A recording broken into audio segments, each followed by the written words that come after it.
Alright guys, we'll just straight away start and complete. So yesterday's interaction, we had taken up and kind of completed the registration related details. As part of registration related details, some of the critical points that we had touched upon as part of yesterday's interaction was something to do with the timelines. By what point of time we should make an application, when would the registration certificate be issued, what would be the effective date and the like. Parkumburdai was also trying to suggest that when it comes down to registration and related ideas, the key questions from an examination point of view would be linked along with your section number 18 of your GST law, which is essentially about ITC transitional credit. So never ever look at registration in isolation. Please ensure that the registration related ideas are clubbed or combined with ideas relating to ITC and transitional credit, and more particularly the revised invoicing related requirements. I was also trying to highlight that the concept called as revised invoice is applicable only for a fresh registration. I register, within 30 days I make an application. In the intervening period, I am supposed to make taxable supplies, collect the GST. On the taxable supply and GST collection, I can go about issuing a revised invoice after I obtain a GST registration number. And the concept I was just trying to highlight, which is what we were discussing as part of yesterday's interaction. And we kind of completed all these ideas. Yeah. And towards end, I was also trying to highlight this idea relating to cancellation / suspension of registration. An idea relating to cancellation is totally different from what it was previous under the erstwhile excise law and all. Unlike the previous law right now, a cancellation can be automatic. You are given very specific defined non-compliances. For example, you are very clearly given that if you are not filing returns for a period of 6 months or 3 returns in non-monthly return kind of cases, registration can actually be cancelled. It was like pretty open. These guys will cancel even after 2 years. We have had instances where VAT returns were not filed for 3 years and still registration was not cancelled. We have had instances where excise returns were not filed for 2 years, no registrations were cancelled because cancellation was never done. Just like that. But today, a lot of things are becoming automatic. In fact, as you'd be hearing, reading a lot of news about economic slowdown, one of the major reason that is being attributed is the fact that people are not filing their returns, and since they are not able to file returns, they are not able to do business also. It's not a bad thing or a good thing per se, but probably there is a cultural change. So this might eventually result in a lot of financial discipline happening within the business fraternity. But fact remains that today, you don't file return, registration is cancelled. Return filing is mandatory.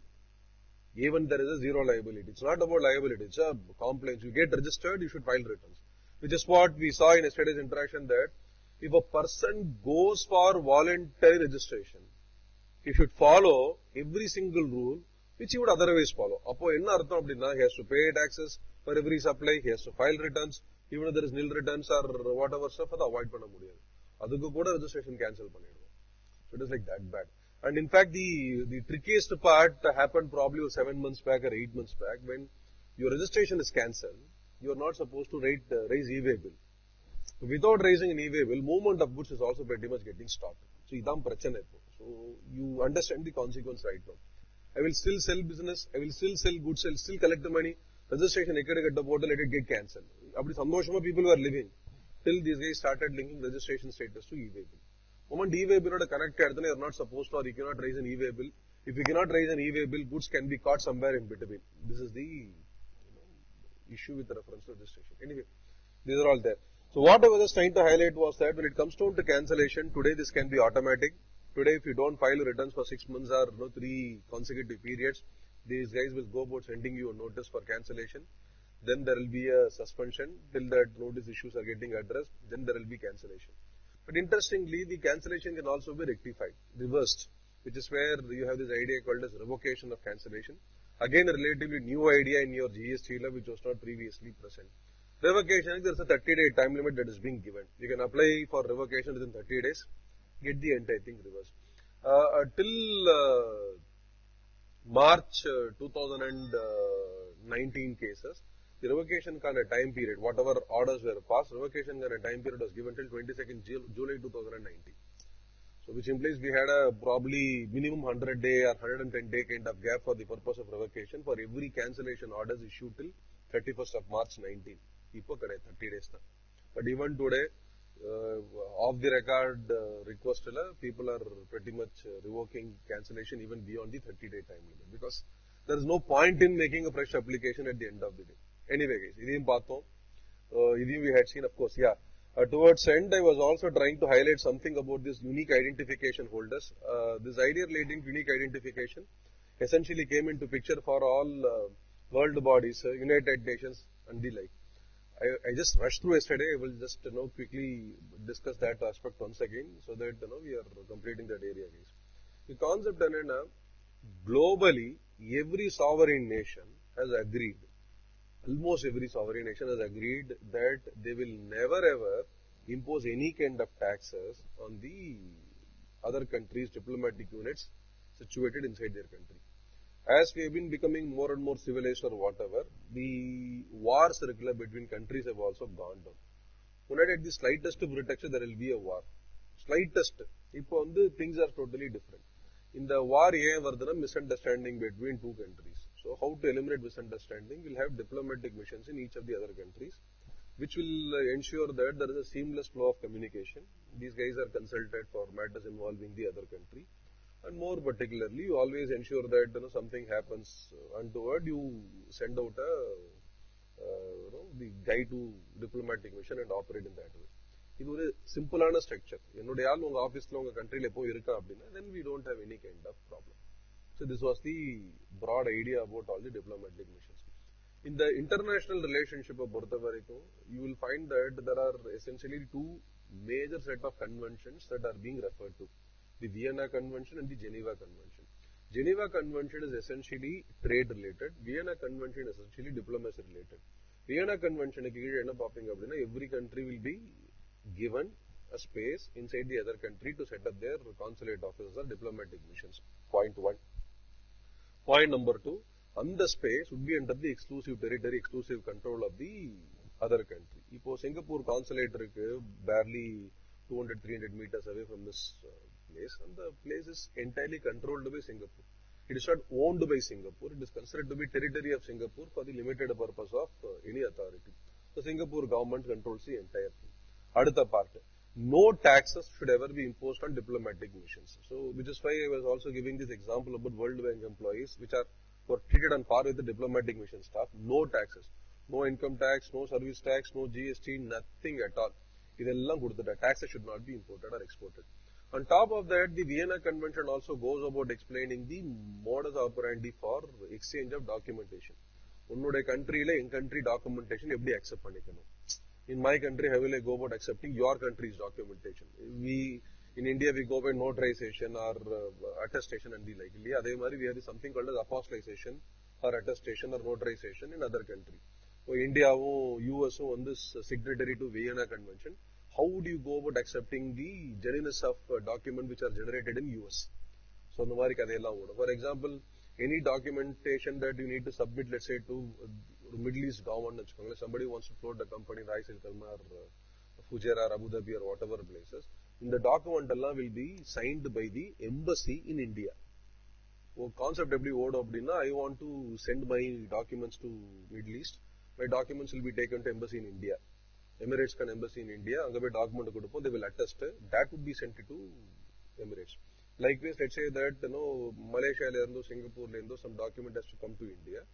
Indian embassy in Malaysia, document certify panni, you send it across here. In the Mariana model, idum is covered only as part of Vienna Convention. Now, the central part of Vienna Convention is essentially to ensure that there is a seamless flow of information between two countries, and small issues should not result in a war being declared between two countries. Romba critical sometimes we have very extreme thoughts over what is typically being done. For 2.5 years back, there was a rape case against a Saudi diplomat in Delhi. This man went scot-free. Nothing done. Absolutely nothing done. Now, we may have our own reservations about how this is possible, etc., etc. But they go about validating or evaluating how big or how important is the relationship with Saudi to go tall attack on this particular activity. They'll take a call. Idum governed only by all your Vienna Convention. So this is why you'll typically find that there is a good amount of immunity available for diplomats. A trivial information I'll share. African countries, diplomacy is available for purchase. Small African countries, You can buy diplomacy. Sometimes you'll find it honorary consul general. Pathirukingla anganga. Honorary Consul General for so-and-so country, Honorary Consul General for Ivory Coast, Honorary Consul General for Liberia, Honorary Consul General for Ghana. இந்த மாதிரி நிறைய Honorary Consul General. These can be bought. Typically, these are not being officially bought. These are being bought because of your close association with the government there. Now, Indians have acquired Honorary Consul position numbering to close to 200 across the globe. It's a fact. Tomorrow you and I can also go about getting a honorary consul. We hold a diplomatic passport. Nobody can arrest in India because we are a diplomat. It's a fact here. Be aware. Anyway, the point I was just trying to highlight here is that these diplomats are given special treatment. Diplomatic missions are treated with specially, as a result of which no portion of taxes of one country should ever be imposed on the government of another country. Now, how do you ensure this? Income tax exempted. GST. How do you go about avoiding GST? Which is where you will go about realizing that the concept relating to GST is handled in a slightly different fashions. All the diplomatic missions in India are required to obtain something called as UIN, Unique Identification Number. With Unique Identification Number, what these guys can do? Whatever purchase these guys would make, whatever procurement these guys would make, that would be given that seller geta, supplier geta, you share your UIN. And the UIN is equivalent of GST. The UIN refer panni that supplier would raise a return. Let's say tomorrow late I am getting an audit assignment for Russian consulate. So Russian consulate kind of UIN will be shared with me. In my invoice I will put Russian consulate's UIN. In my returns I will file UIN. Whatever taxes Russian consulate is paying me against that invoice would be refunded to them. Because UIN based summary now that the government has will exactly know how much amount of tax benefits are attributable to each and every country. Model. This idea relating to UIN is very critical. Again, not yet tested in the main examinations, be aware. It operates under a refund mechanism. It does not operate under an exemption mechanism. UIN quote, you go about claiming the entire refund. Is it clear, Raja? Everybody, this was your idea relating to your registration. It's a bunch of ideas that I was emphasizing a few minutes back. Yeah. Centralized registration under GST law, is it possible? Not possible. Why are we even referring to something called a centralized registration? Previously, we had two ideas here. Service tax law, we had a centralized registration idea. Excise law, we had something called as an LTP unit, large taxpayer unit. In Chennai, Thirumangalam Tandavana, left side you will find an LTP unit. A single consolidated offices for all excise law complaints, service tax law complaints, income tax complaints. For a central area where every tax complaints can be consolidated. That is how LTP came during Chidambaram period. A brilliant move, but kind of execution, some kind of goof up, it never attained the success it should have attained in a country as diverse as India. So, on the Maru LTP set panna, anga you had a centralized registration. So, in the country full of service tax activity is central registration, excise activity is central registration. Income tax also was pretty much inside that particular place. No, we don't have that idea. Under GST law, you need to have separate registration in each and every state. This was considered to be a necessary compromise for the success of GST law because taxes are required to go to various countries in Canada. So therefore, you cannot go for centralized registration across the country. Within a state, yes. Beyond a state, no. Within a state, I told you an exception about having separate registration. What was that? Madras and office, there is a compulsory separate registration if SEZ units. If one of the unit happens to be an SEZ unit, should have a separate registration. You cannot have a common registration. T Nagarli rendume tanithu registration if one of them happens to be a SEZ unit. Non-SEZ units can always be clubbed and combined. You have an option to go for separate registration, but it can always be clubbed and combined. Clear, Raja? Everybody? Then. Suo motu registration possible? Yes. No, the section 25(8), no. It's a funny provision. Department can just pull around a random guy from the seat and say that innilandi GST assessee. Innada GST assessee. Appo parvala permela vangichikkude because if you start filing return, if you don't file returns, there will be a penalty, and then these guys will once again cancel the registration. You have all these fancy thoughts, but the whole idea about the suo motu registration is to only ensure that government is empowered to grant registration so that non-compliance and non-filing based cases can also be invoked. That is what these guys will do. Somebody has been doing business for quite some time. We never know the turnover at all. So department is suspecting that this guy has been making serious amount of turnover over a larger period of time. என்ன சொல்லி அவனை இப்போ notice issue பண்ண முடியும்? So these guys will first go about issuing a registration number straight away. Then they will ask why you have not filed the returns at all. Then these guys will go about initiating all the subsequent assessment proceedings. So this is the model. Even though I'm just trying to give it a slightly funny twist, the fact remains that registration can be granted to each and every person, even sumo to by the proper officer. Relevance they will try to enforce compliance. If there is a non-compliance, they will enforce penal provisions. You need certain amount of hold or control over those guys, which is where registration comes into picture. Clear, Adapa? Everybody? Okay, I've already told you, registrants up to turnover of rupees 20 lakhs or 40 lakhs, you should pay taxes. You can't avoid. I was trying to differentiate between the previous service tax law and the GST law. Previously, under service tax law and excise law, SSI is a concept. 10 lakh under service tax law, 1.5 crore under excise law. You are an SSI, you are eligible for exemption. இப்போ அப்படி கிடையாது. You are an SSI எல்லாம் கிடையாது. நீ குட்டி SSI இருந்துக்கோ. But the moment you get registered, you start paying taxes. You cannot avoid payment of taxes at all, which is what this idea is ultimately all about. Can unregistered person collect GST and claim ITC for procurements? We had a question also some time back. No. Unregistered person cannot collect GST or claim ITC for procurement. In that I told you only one exception. In exception, mandatory registration scenario, within 30 days you can file an application. In the 30-day period, even though you are not yet registered, you are still treated on par with the registered assessee. So therefore, except for that one, no other case you can go about collecting GST or availing ITC. Validity of registration certificate, permanent year unless surrendered or cancelled. With the reference to registration certificate, we made one more observation as part of yesterday's interaction. These are not transferable. RC cannot be transferred. RC can be amended. But amendment cannot result in changing constitution of the assessee. Now, LLP in the private company convert can I update my RC? No, boss. You should surrender the old RC, get a new RC. A client of ours, they are planning to convert from a normal partnership firm to LLP or a private limited company. More registration number plus EPF, ESI.